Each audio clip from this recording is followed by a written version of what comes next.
में जब व्यक्ति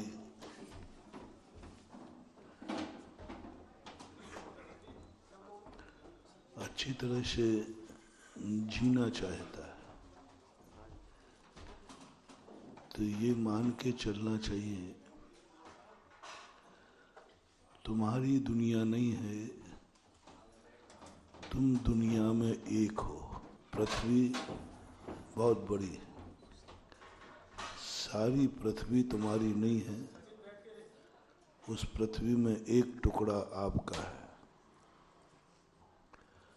हवाएं जो चलती हैं वे सारी हवाएं तुम्हारे लिए नहीं हैं, जितनी श्वास तुम लेते हो वो तुम्हारी है।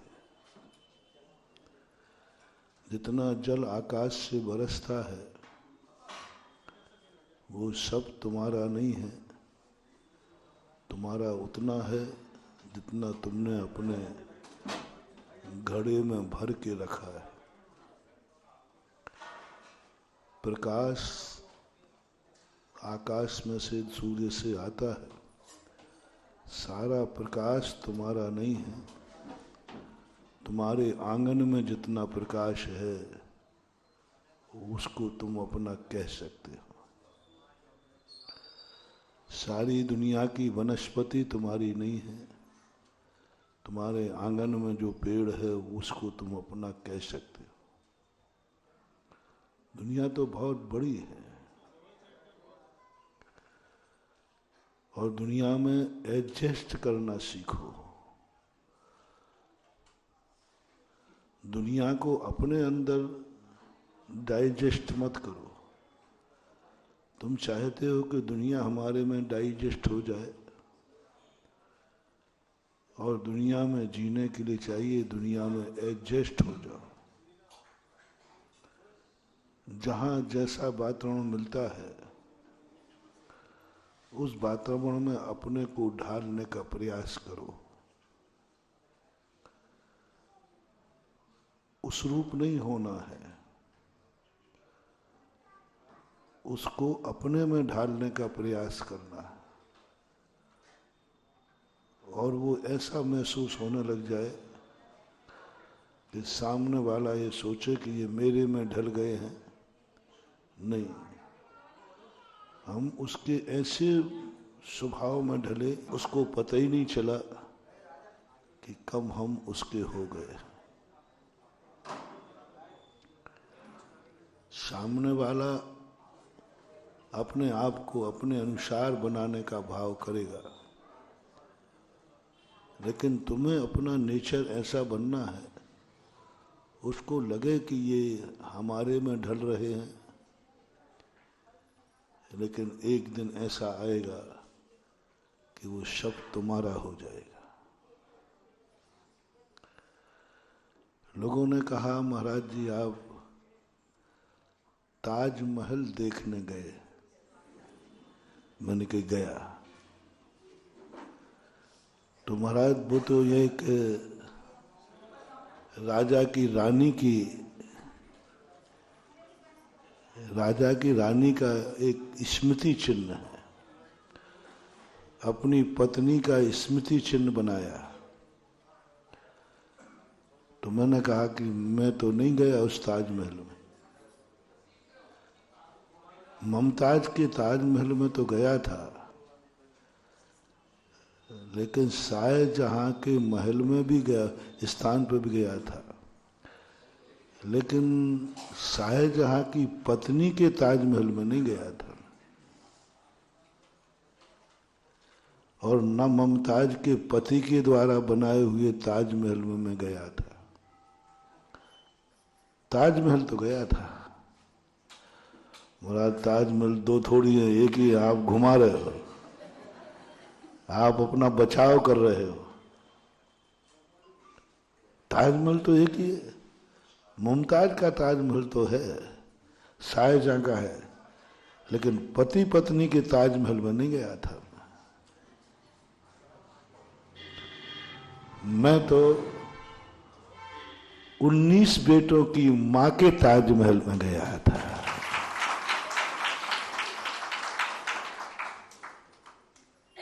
वो मुमताज कितने बेटों की माँ थी? तो वो थी कि नहीं? तो तुमने देखा कि मैं शाहजहां की पत्नी के ताजमहल को देखते हैं और हमारी आंखें देख रही थी 19 बेटों की माँ की इमारत। इमारत अलग थी कि वही थी? बोलो। सब कुछ वही था, दृष्टि क्या थी? तुम लोग जब घूमने जाते हो तो हर पत्नी तुम्हें चिकोटी देती है, सुनो जी, हाँ देखो ऐसे ऐसे चाहते थे, तुम क्या मुझे इतना चाहते हो? ये सब तुम लोगों का दृष्टिकोण है। और अब मैं भी कहूंगा, पर फर्क इतना होगा, फर्क इतना होगा कि देखो, एक माँ का स्मारक, इतना बड़ा 19 माँ के बेटों की माँ थी। एक बार किसी व्यक्ति के कार्यक्रम में था, तो विधवाओं को आप अशुभ मानते हैं, पर अरे विधवा नहीं आना चाहिए, अशुभ है। बेचारी बूढ़ी माँ थी, वो दूर हट गई, बहुत वृद्ध माँ थी, लेकिन विधवा तो थी। तो लोग ने नहीं महाराज जी, इसको नहीं, ये विधवा है, विधवा हो रहा था, शगुन नहीं कराना। मैंने कहा भाई विधवा किसे बोलते हैं? तो जिसका पति मर जाता है उसको विधवा बोलते हैं। तो मैंने कहा बिल्कुल, फिर तो सही है, विधवा को नहीं बुलाना, विधवा अशुभ होती है। हाँ महाराज, यही तो हमने, इसलिए तो उसको भगा दिया। नहीं नहीं, भगाओ मत, विधवा को नहीं बुलाना। इसके बेटे हैं कि ये निपूती है? नहीं, बेटे तो हैं। तो हमने कहा विधवा को नहीं बुलाना, बेटे की मम्मी को बुला लो ना। माँ तो अशुभ नहीं होती है ना, माँ तो अशुभ नहीं होती ना, माँ तो सदा। तुम क्यों कहते हो कि वो फलाने की पत्नी आ जाए? तुम कहो ना फलाने की माँ आ जाए। माँ सदा पवित्र होती है। पत्नी का डाइवर्स हो सकता है, डाइवर्सन, लेकिन माँ का डाइवर्सन, पत्नी से झगड़ा हो जाए तो तलाक हो जाए, माँ की तलाक होके दिखाओ, कानून बताओ। अलग हो जाओ, लेकिन माँ को तलाक दे ही नहीं सकता। पत्नी को तलाक दे देंगे, और तलाक देने के बाद पत्नी का गोत्र बदल जाएगा। मान लो पत्नी ने तलाक दे दी, तो अभी ससुराल का गोत्र नहीं चलेगा, वो अपने मूल गोत्र में पहुंच गए, और छुआछूत भी नहीं लगेगा, क्योंकि तलाक। अब ऐसी माँ को तलाक दे के दिखाओ, कितने ही कर लेना बेटा, माँ का तलाक तो मरने के बाद ही तुम्हें मिलेगा, क्योंकि उसका दूध नस नस में पहुंच चुका है। माता और पिता एक ऐसी चीज है, कितना भी कुछ कर लो, वो बल्दियत तो तुम्हारे साथ रहेगी। तुम मार भी डालोगे तो वे यही लिखा जाएगा, बेटे ने बाप को मार दिया। कुछ संबंध ऐसे हैं जिनका डाइवर्स नहीं होता। जिन संबंधों का डाइवर्स नहीं होता, वे संबंध कभी अशुभ नहीं होते। जिन संबंधों का डाइवर्स नहीं होता, वे कभी अशुभ नहीं होते, क्योंकि टूटते ही नहीं। शुभ अशुभ होते हैं वो जिनका डाइवर्सन होता है। तो अपनी दृष्टि को एक ऐसा एडजस्ट कर लो, सामने वाला कहे कि ये मेरे में ढल गया, और अंदर से पूछो कि मैं उसमें ढला नहीं हूं, मैंने उसको अपने में ढाल लिया। तुम्हें पत्नी दिखी और मुझे मां दिखी, दोनों की दृष्टि में अंतर बताओ।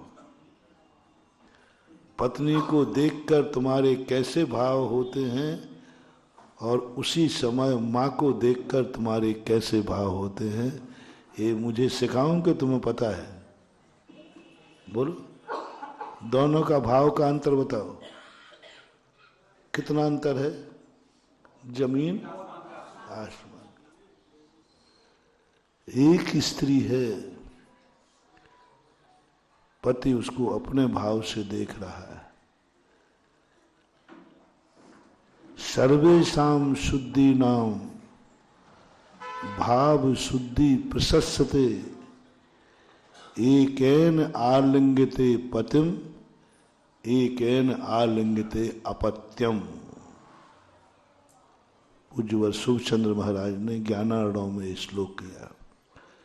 सर्वेषां शुद्धि नाम भाव शुद्धि प्रशस्यते। देखना बुरा नहीं है, आप किस दृष्टि से देख रहे, किस दृष्टि से देख रहे हो। सारा जगत देखने के लायक ही है, किस दृष्टि से सुन रहे।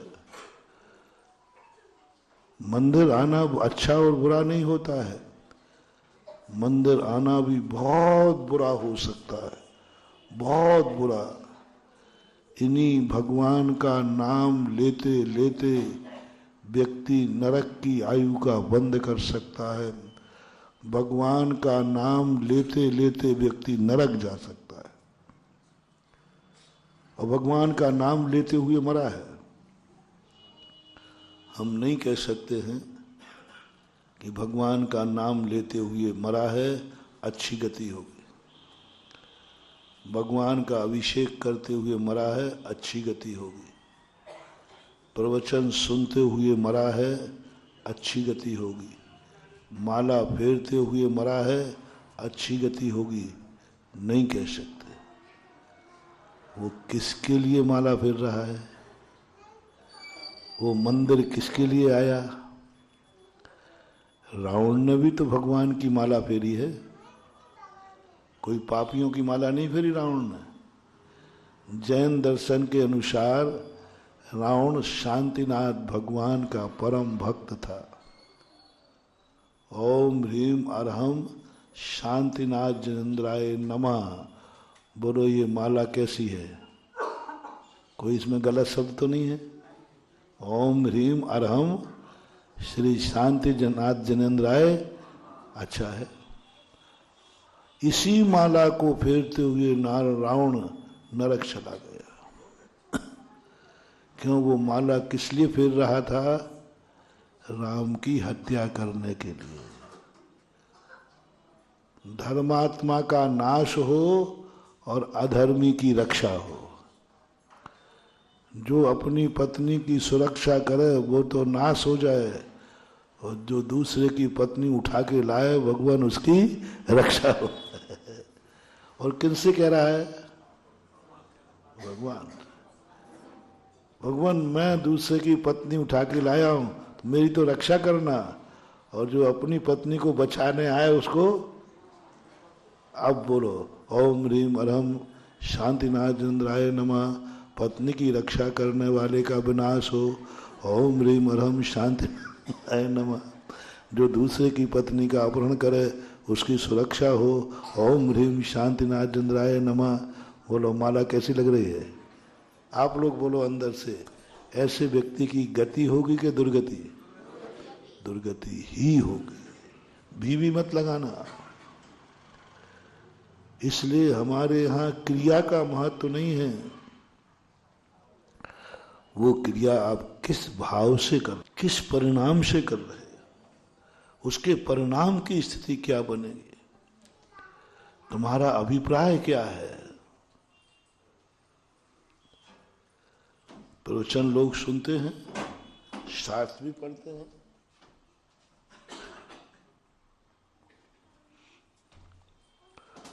बुरे भाव से भी सुन सकते हैं। चलो महाराज के मुख से कोई ऐसा शब्द मिल जाए जिससे मैं पाप कार्यों में सफल हो जाऊं। और मंदिरों में आने वाले उन मंदिरों में ज्यादा भीड़ होती है पापियों की, पाप में सफल होने की। संसार बढ़ाने वाले स्थानों पर ज्यादा भीड़ होती है, परमार्थ के लिए बहुत कम भीड़ है। एक जगह लिखा था, विवाह कराने वाला मंदिर, सारे कुंवारे कुंवारी लड़कियां वहां खड़ी थी। मैं सोच को जाता हूँ, उधर राजस्थान में सब जिनको मन के ये छोरे छोरिया जिनको हम मंदिर बुला बुला के थक गए कि भाई दर्शन करो, देव करो, भगवान नहीं, और वहां भी सब लगे थे लाइन में। वो लोग वो भगवान के दर्शन करने के लिए लाइन में लगे थे कि अपना जोड़ा देखो लाइन में तो लगे, भगवान के दरवाजे तो गए, लेकिन उद्देश्य क्या था? संसार बनाना। ऐसे ऐसे मंदिर हैं जहां स्मगलरों के मंदिर हैं, चोरों के मंदिर हैं, और पंचम काल में चोरों के, पापियों के, जुआड़ियों के, संसारी व्यक्तियों के मंदिर ज्यादा रहेंगे और वे मंदिर ज्यादा फलेंगे फूलेंगे। भक्तों के, सच्चे धर्म के मंदिर बहुत कम रहेंगे तो उनमें कोई पूजा अभिषेक करने वाले बस एक आध दो बैठे होंगे, जय जय नाथ परम गुरु होए क्या हो गया? दृष्टि बदल गई। हर व्यक्ति की दृष्टि स्वार्थमय हो गई। वो चाहता है कि मेरी इच्छाओं की पूर्ति कहाँ होगी। उसे ना भगवान से मतलब है, ना गधा से मतलब है। यदि एक गधा खड़ा कर दिया जाए कि जो इसके पैर छुएगा उसकी जल्दी शादी हो जाएगी,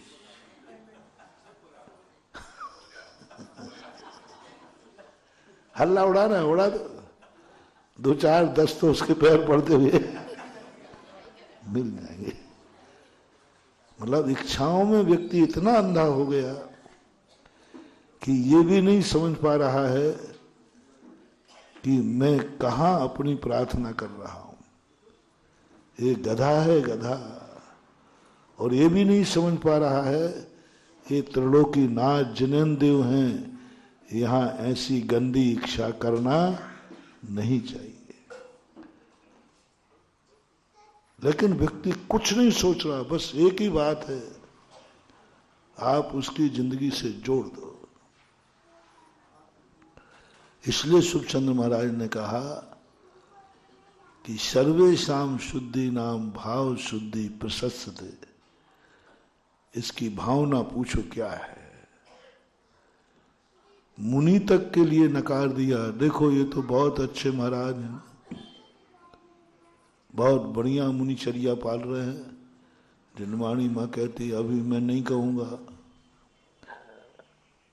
इसके अंदर की बात जानो, ये मुनि महाराज क्यों बने हैं, काहे के लिए बने हैं, क्या कारण है, क्या कारण है। सद्यदि पत्यदि रोचेदि पुणो फासेदि धम्मम भोग निमित्तम नातु कम्मक्षय निमित्तम। मुनि बनने से, तपस्या करने से स्वर्ग आदि में उच्च पद मिलते हैं। मिथ्या दृष्टि किसके लिए? कर्मों के क्षय के लिए। मंदिर आओ तुम्हें सब मिलेगा, लेकिन तुम अपना लक्ष्य वही रखो, भगवान मुझे तो मंदिर आ रहा हूं, एक दिन मुझे आप जैसा बनना है। बस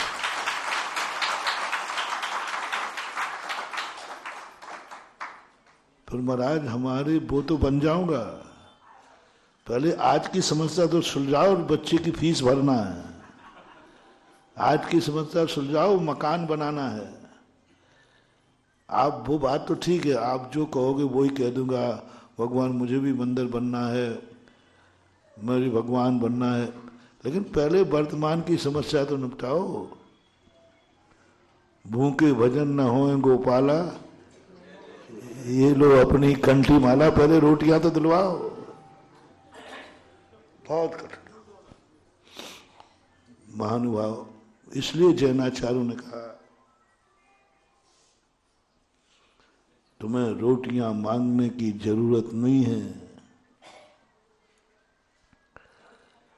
जो परमार्थ का सुख देता है उसे संसार का सुख तो अपने आप मिलेगा, मिलेगा। ये मत समझना कि ये नहीं मिलता है। धर्म कार्य करने वाले को संसार का सर्वोच्च पद मिलता है, क्योंकि उसकी भावना इतनी शुद्ध है। तो उन सब क्रियाओं में मात्र अपना दृष्टिकोण बदल दो। एकेन आलिंगते पतिम, एकेन आलिंगते अपत्यम। पति यानी पति सब जानते हैं, अपत्य यानी बेटा। हमने वहां ताजगंज में कहा था, एक नारी दो रूपों में है, एक की पत्नी है और एक की माँ है। दोनों व्यक्ति आलिंगन करते हैं, पति भी, और तुम पत्नी भाव से करते हो, तुम्हें वासना जागती है। बेटा माँ भाव से करता है, पैर छूने का मन करता है। नारी दो हैं कि एक? फिर वो नारी दो रूपों में कैसे हो गई?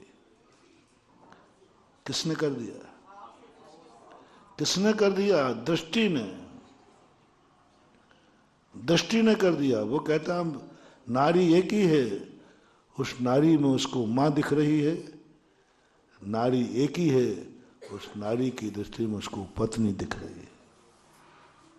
अलग नारी लाने की जरूरत नहीं है। मां दुनिया में बेटा बनने की जरूरत है। एक कहानी आती है, दुनिया में मत सुधारो किसी को, मात अपनी दृष्टि बेटे की दृष्टि कर लो, और बेटे की दृष्टि लेकर के जाओ ना ताजमहल में, तुम्हें शाहजहां की पत्नी नहीं दिखेगी, तुम्हें 19 बेटों की मां। और जैसे मां दिखेगी, मां के प्रति कोई राग का भाव नहीं जागेगा, राग का भाव नहीं जागेगा। वहां भाव अपने आप जागेगा कि ये कोई विशेष वस्तु है। राजा विक्रमादित्य के समय एक नारी राजा विक्रमादित्य पर मोहित हो गई। अब मोहित होने पर राजा विक्रमादित्य ने एक घोषणा कर रखी थी, मेरे दरवाजे जो व्यक्ति जो इच्छा करेगा वो पूरी होगी। अब राजा लोग कर ही देते हैं ऐसे। अब उन्हें क्या मालूम कि नारियों की इच्छा खतरनाक होती है। त्रिया चरित्रम पुरुषस्य भाग्यम देवो न जानाति कुतो मनुष्य। मनुष्य का भाग और इनका चरित्र कोई नहीं जान सकता। अब राजा विक्रमादित्य तो सीधा था, उसने कहा साहब जो मेरे दरवाजे आए उसकी हर इच्छा पूरी की जाएगी। कौन क्या करेगा?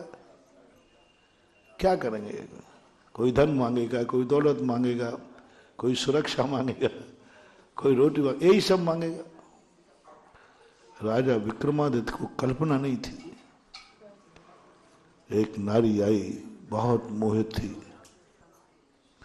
राजा के सामने इतनी कुशलता से बात कही, राजन आपके यहाँ किमिक्षिक वरदान मिल रहा है, मेरी इच्छा है, अब आगे नहीं आ पीछे ही रखें, मेरी इच्छा है कि मैं आप जैसे बेटे की मां बनूं। पत्नी बनने का नहीं, देखो कुशलता देखना। अब उस जैसे मां की बेटा बनने का अर्थ तो मुझे स्वीकार करो, आप जैसे बेटे की मां बनूं। विक्रमादित्य स्तब्ध रह गए। ओहो, बोर्ड लगाने के पहले मैंने तो ये सोचा ही नहीं था कोई ऐसा भाव भी करेगा। और विक्रमादित्य सुदार संतोषी थे, उन्होंने विवाह करने का नियम ले रखा था। अब क्या करें? और बोर्ड क्या लिखा है? जो व्यक्ति अपनी इच्छाएं करेगा उसकी सब इच्छाएं पूरी। अब राजा साहब ने सोचा ही नहीं था कभी कोई ऐसी भी इच्छा मेरे सामने करेगा। आप जैसे बेटे की मां बनूं। राजा स्तब्ध रह गया। स्त्री ने अपना जाल फेंक दिया। या तो आज वचन भंग होगा या आज हमारा धर्म भंग होगा। या तो मुझे ये बोर्ड हटाना पड़ेगा कि भाई मैंने गलती की ये बोर्ड लगा करके, और या फिर मुझे इसे स्वीकार करना पड़ेगा। वो धर्म का सवाल है, नियम का सवाल है।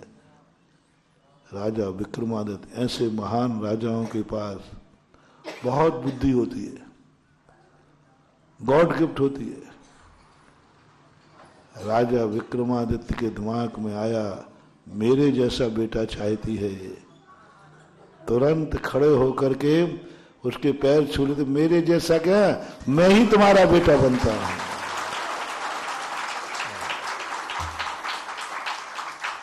ये जब मैंने कहानी पढ़ी, ओहो, मैंने कहा वाह विक्रमादित्य, अब पता चला तुम्हारे नाम का सम्मत क्यों चल रहा है। क्या गजब कर दिया। मेरे जैसा क्यों चाहती हो, मैं ही तुम्हारा बेटा हूं ये मान लो ना, और पैर छू लिए। बोलो नारी क्या भाव लेके आई थी, राजा ने क्या बना दिया। वो राग भाव लेके आई थी, वो वासना भाव लेके आई थी, वो पत्नी भाव लेके आई थी। लेकिन तुम्हारे में दम हो तो उसको मां भाव से पूजा कर डालो। अब क्या कर सकते, अब तो मां बन चुकी, उसने मौका ही नहीं दिया। विक्रमादित्य ने कहा कि यदि इसको मौका मिल गया तो दूसरा जाल फेंकेगी। उतने में वो उठा तो वो तो ये सोच रही कि शायद मुझे स्वीकार करने को उठ रहे हैं। वो तो विक्रमादित्य पैर छूले, बोले मां मैं ही तेरा बेटा हूं। अब मां पत्नी का भाव नहीं कर सकती। आज से तुम मेरी क्या हो गई, मां, मैं तुम्हारा बेटा। अब भाव बिगाड़ के दिखाए वो नारी बेटे पर। यदि सारी जगत की दृष्टि ऐसी हो जाए तो सोचो इस दुनिया का क्या रूप होगा, क्या रूप होगा। दृष्टि बदल दो, सोच बदल दो। दुनिया में कोई भी चीज ऐसी नहीं है जो तुम्हारा कुछ भी बिगाड़ सके। सब देखो, दृष्टि बदल के देखो। बुलाओ उस नारी को, विधवा को मत बुलाना। विधवा को मत बुलाना। विधवा अशुभ थी, अशुभ है और अशुभ रहेगी। मां को बुला लेना, मां शुभ थी, शुभ है, शुभ ही रहेगी। नारी एक ही है कि दो,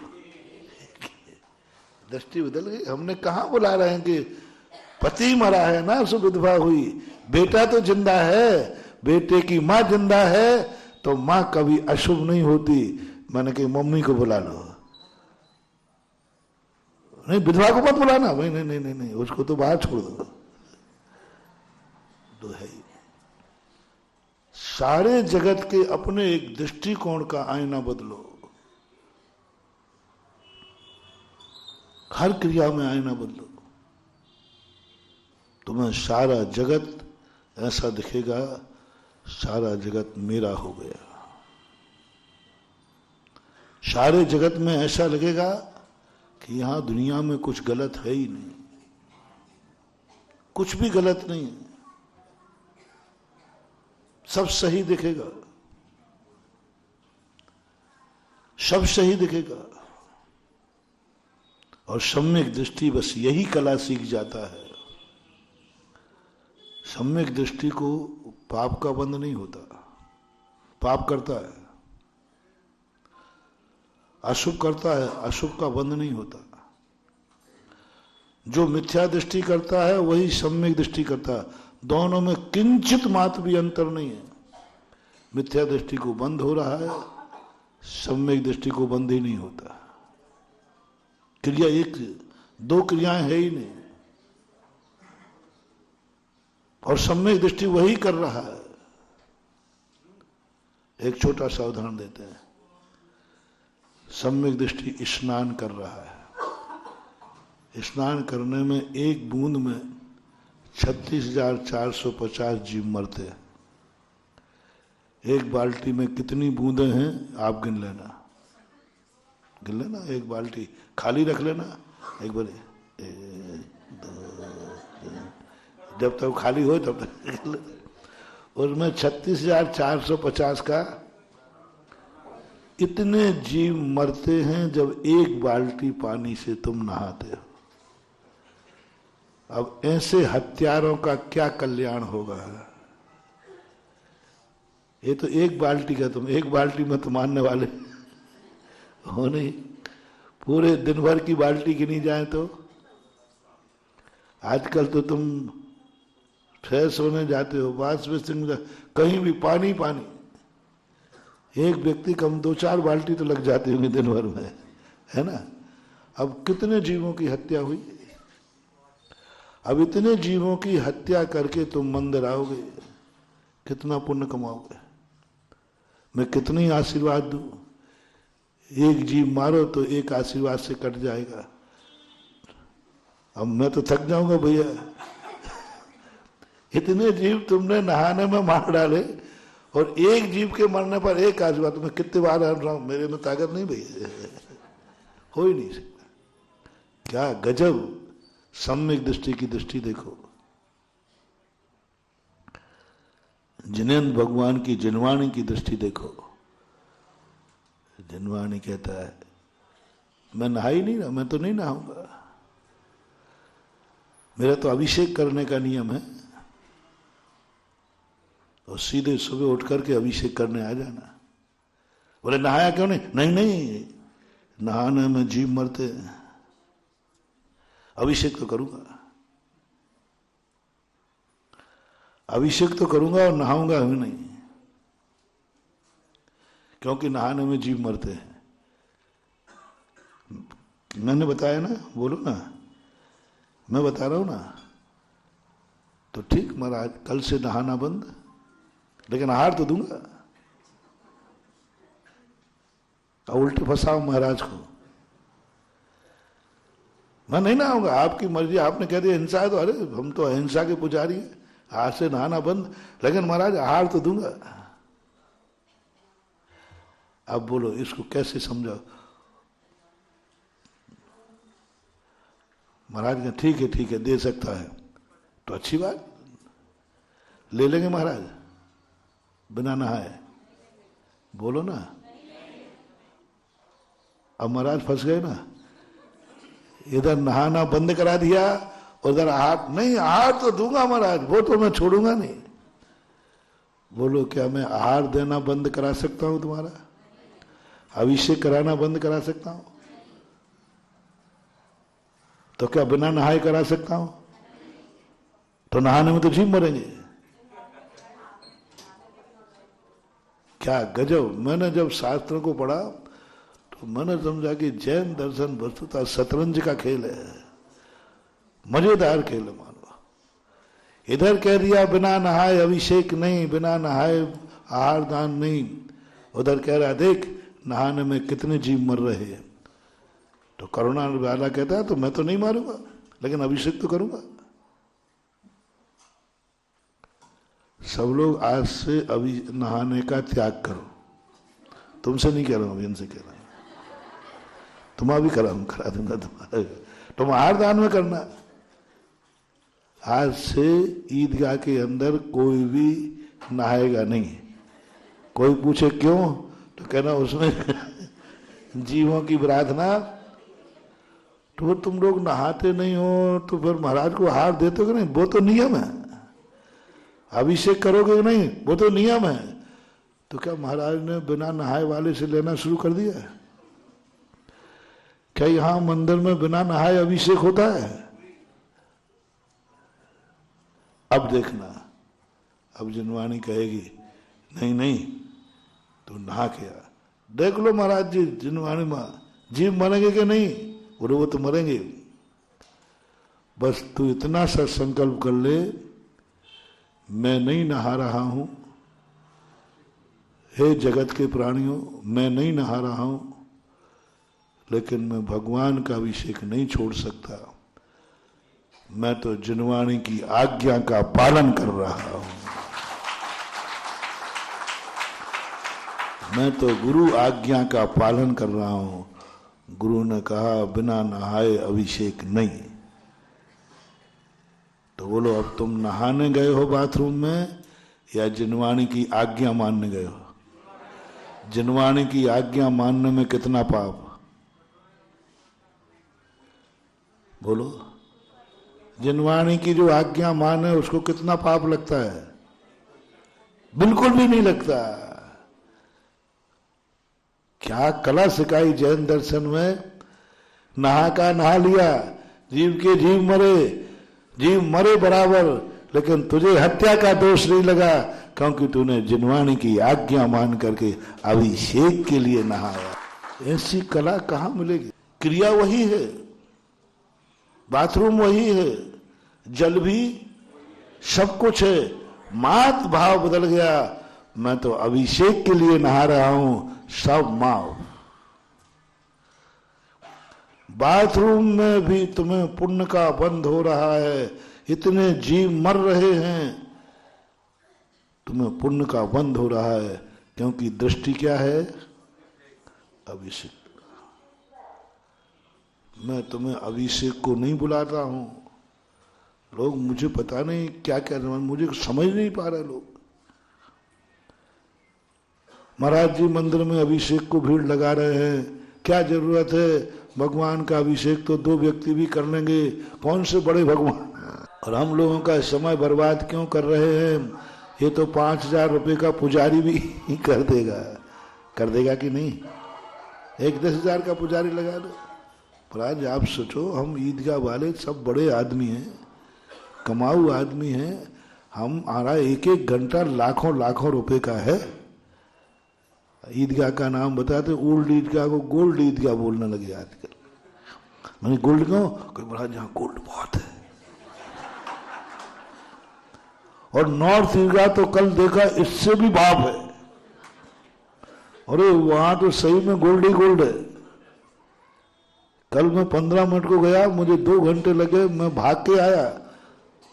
लोगों का जो दान देने का पैटर्न देखा, मैंने कहा ये तो महाराज जी आप सोचो, हम लोग 1-1 घंटे लाखों रुपए का है। यही काम हम लोग सब 100-100, 500 रुपया देंगे, 10,000 का एक पुजारी लग जाएगा, उसको भी आजीविका मिल जाएगी, भगवान भी नहा लेंगे।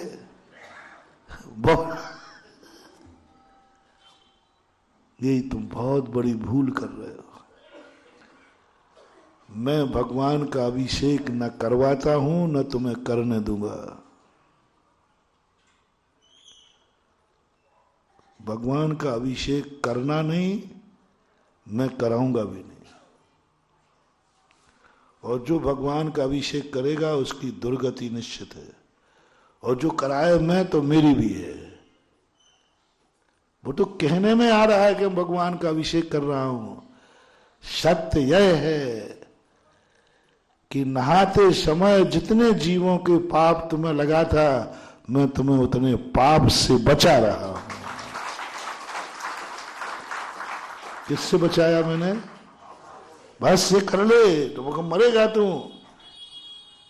एक दिन की इतनी बाल्टियां हैं, इतनी बूंदें हैं, तो पूरे जिंदगी की हत्यारों बताओ कितने जीव मर गए होंगे। 50 साल की जिंदगी बता दो। एक दिन में इतने जीव,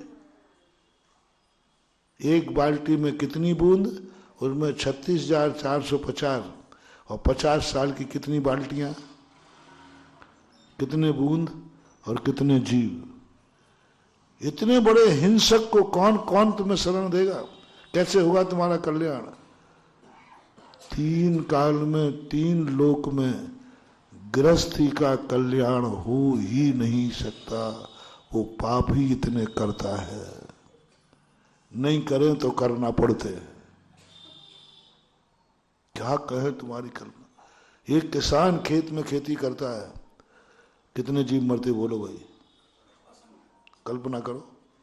ट्रैक्टर चला दिया पूरे खेत में, हरा था कच्छ, 2 घंटे में सारा खेत क्या हो गया? हरी वनस्पति है कि नहीं? 2 घंटे में सब साफ कर दिया। ऐसा कौन सा कार्य है जिसमें तुम पापी नहीं बनते हो? कल कहा था मैंने, 108 दरवाजों से पाप करता है एक गृहस्थ। कितने दरवाजे? 100। किस किस दरवाजे पर आप चौकीदारी करोगे? और गृहस्थों के दरवाजे तो हैं, उनमें किवाड़ नहीं है, बिना किवाड़ों का दरवाजा है। और कितने हैं? अब चोरों को आने से रोको, कहां कहां खड़े हो गए। 24 घंटे में कोई ना कोई पाप हो जाता है,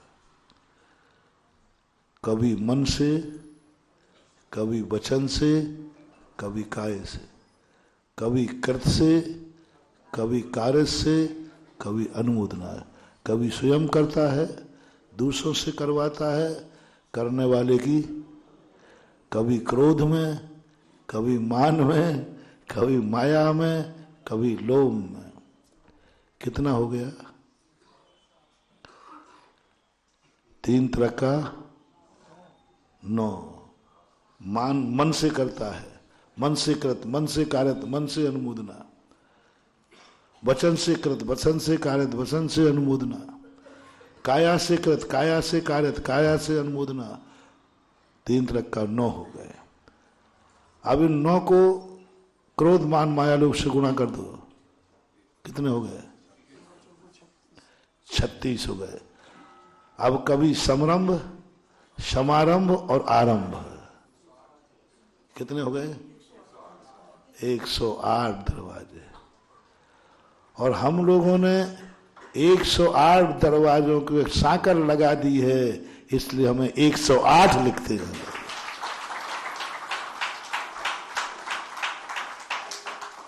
छुल्लक जी के 3 दरवाजे खुले हैं, इसलिए इनको 105 लिखते हैं।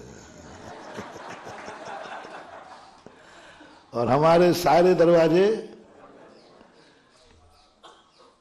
दरवाजे के किवाड़ क्या है? संयम, इंद्रिय संयम और प्राणी संयम। और साधु इन दोनों प्रकार के संयम को दान। इंद्रिय प्राणी संयम किसी जीव को मन वचन काय से मरने नहीं देता। इंद्रिय संयम मन वचन काय से इंद्रियों के विषयों को रोकता है, इसलिए 108 लगता है। अभी तुम्हारी चर्चा चल रही है, कैसे बचोगे? हो ही नहीं सकता कल्याण। और गृहस्थ को पाप से रहित कर नहीं सकते, और पाप से रहित हुए बिना कल्याण हो नहीं सकता। नहीं, अब डिस्टर्ब मत करो, थोड़ा बैठ जाओ, जहां है वहीं बैठ जाओ। समय हो रहा, अब डिस्टर्ब नहीं। क्या बोल रहा था मैं? ग्रस्त को कभी पाप से रहित कर नहीं सकते, और पापी का कभी कल्याण हो नहीं सकता। अब मरो, जाओ दुर्गति में, अपन तो ईदगाह से बाहर जा रहे हैं। तुम्हें मरोगे बेटा ईदगाह में रहकर।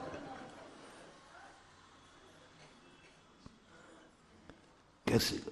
ग्रस्तों का जितना मैंने धर्म पढ़ा, ये कल्याणकारी नहीं है। मात्र एक ही कार्य है तुम्हारे लिए। जिनवाणी कहती है इनसे धर्म नहीं होगा, क्योंकि ये तो इतना अपराध करेंगे कि इनके अपराध की बस इन्होंने जो अपराध करते हैं इनका माफीनामा हो जाए, यही ग्रस्त का बेड़ा पार है।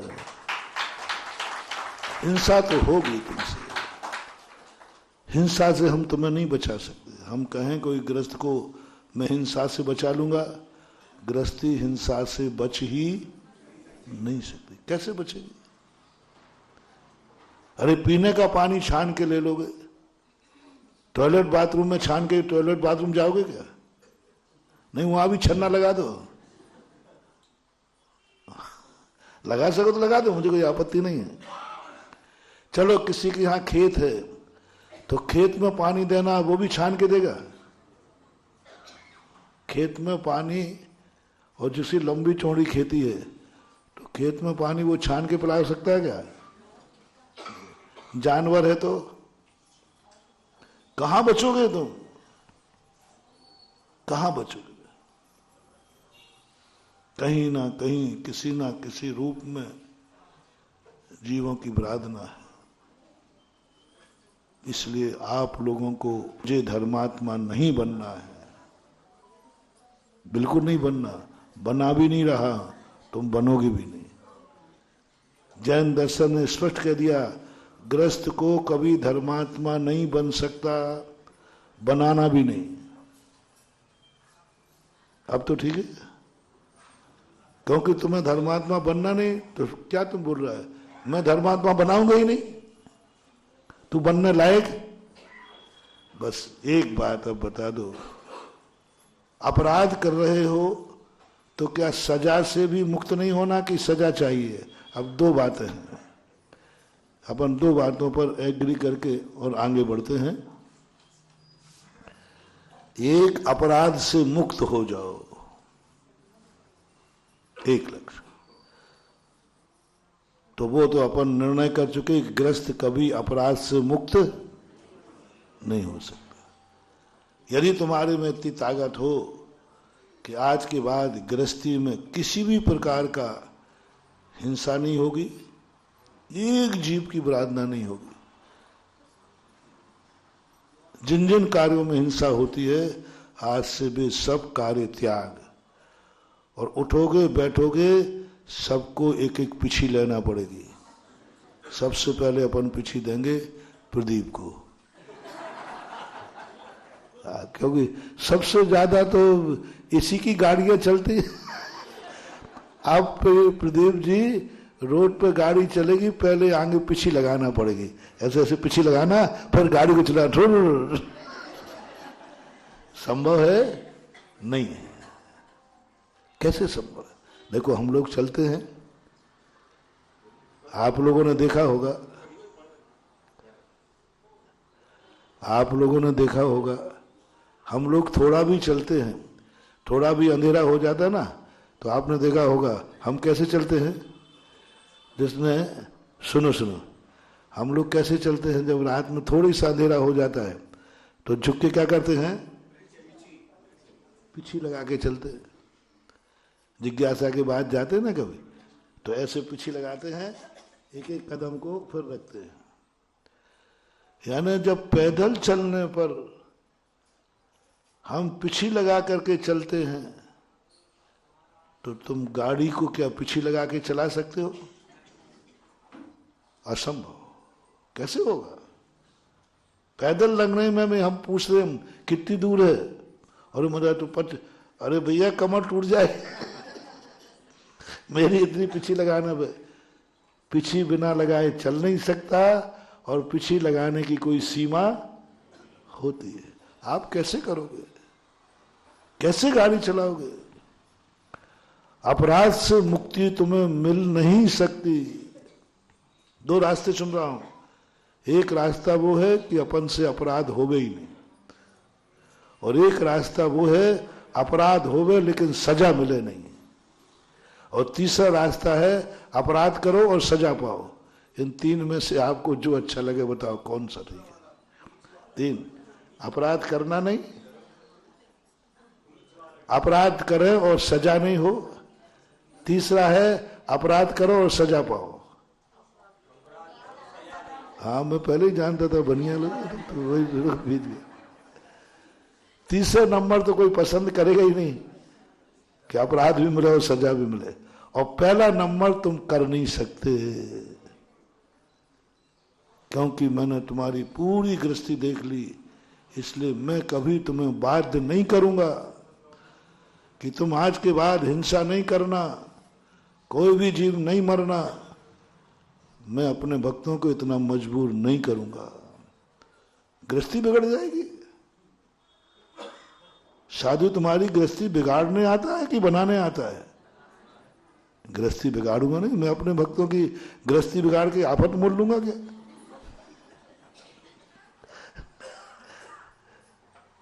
तुम अग्नि भी जलाओगे, अग्नि का जीव मरेंगे। तुम्हारी अग्नि छुड़ा करके मुझे मरना है क्या? मेरा भी चौका कब लगेगा? हम सब बहुत इंतजाम करके चलता हूं, तुम लोगों से बहुत सावधानी का मार्ग दिया, कुछ नहीं मान रहा। स्वीकार कर लो, हमारी गृहस्थी कभी अपराध से मुक्त नहीं हो सकती। आगम में कहा एक धागा भी है तब तक तुम्हें कोई ना कोई अपराध उसके साथ में लगा है। अपराध तो तुम कर नहीं सकते। आकाश, शास्त्रों में लिखा आकाश के तारे जमीन पे आ सकते हैं, लेकिन गृहस्थी कभी पापों से मुक्त नहीं।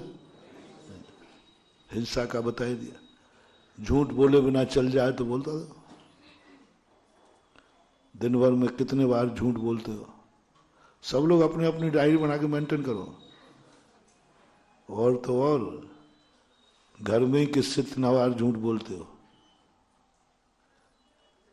अरे जन्म लेता है तू झूठ से। मम्मी ने पूछा कहाँ गया था, जो कहीं नहीं यहीं तो घूम रहा था। हाँ, यहीं घूम रहा था। और मां भी कम झूठी नहीं है, वो भी छोकरे को झूठ बोल के ही पाल दिए। उसने कहा मैं तो ये खाऊंगा, ए बाबा ले गया।